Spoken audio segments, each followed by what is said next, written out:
Hey everyone, so today we are going to be learning about the difference between elements and compounds. And we're learning about this because eventually you need to be able to look at a compound and figure out if it's ionic or covalent or metallic. But before you can even do that, we want to make sure we understand the difference between elements and compounds. So this should be pretty obvious, but an element is one atom from the periodic table.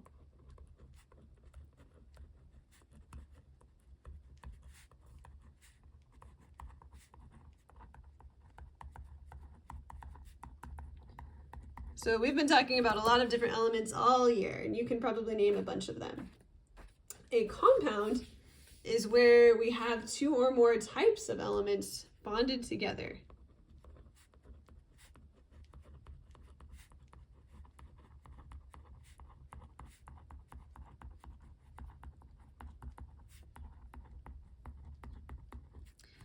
So we could stop here. We could just define elements and compounds.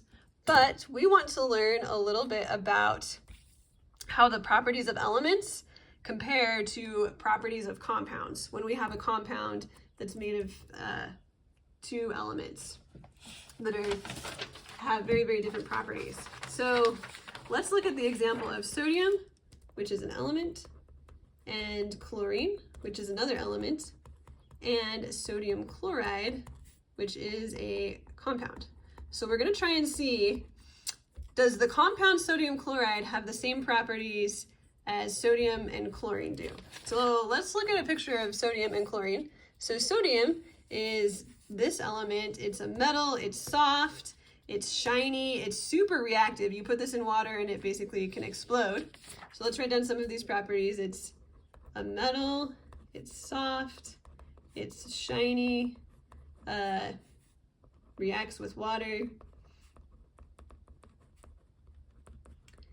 And then we have chlorine. So chlorine is a non-metal. It's yellow, it's a gas, it's very toxic, very reactive.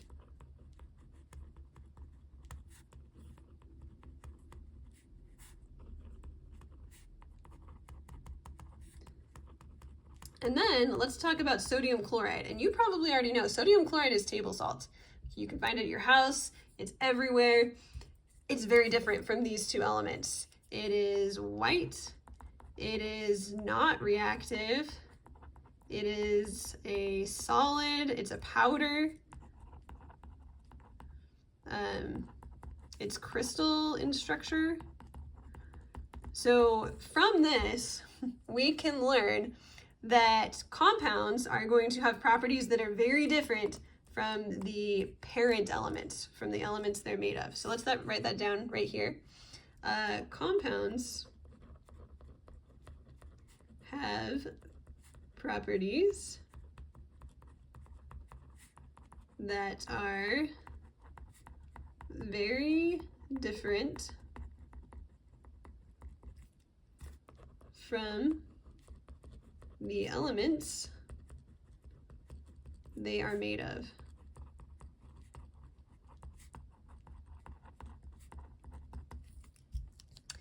One other thing we want to talk about really briefly is when we have compounds that have the same elements but in different ratios. So for example, H2O, which is water, and H2O2, which is hydrogen peroxide. So water is a very safe substance. We drink it, we bathe in it. Hydrogen peroxide is a very reactive, very dangerous substance. If it's concentrated, it can do a lot of damage. You can buy hydrogen peroxide in the store and it's very, very, very dilute. What you buy is mostly water. It's 3% hydrogen peroxide. But if you have like 30% hydrogen peroxide or anything above that, it's extremely dangerous. It has to be shipped as a hazardous chemical. So when you have compounds with different ratios of the same elements, they're also going to have very different properties. So compounds with different ratios of the same elements will have different properties.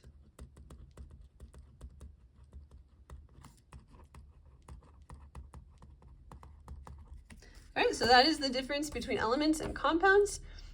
compounds are going to have properties that are different from the elements that they are made of. And compounds are when we combine two or more types of elements.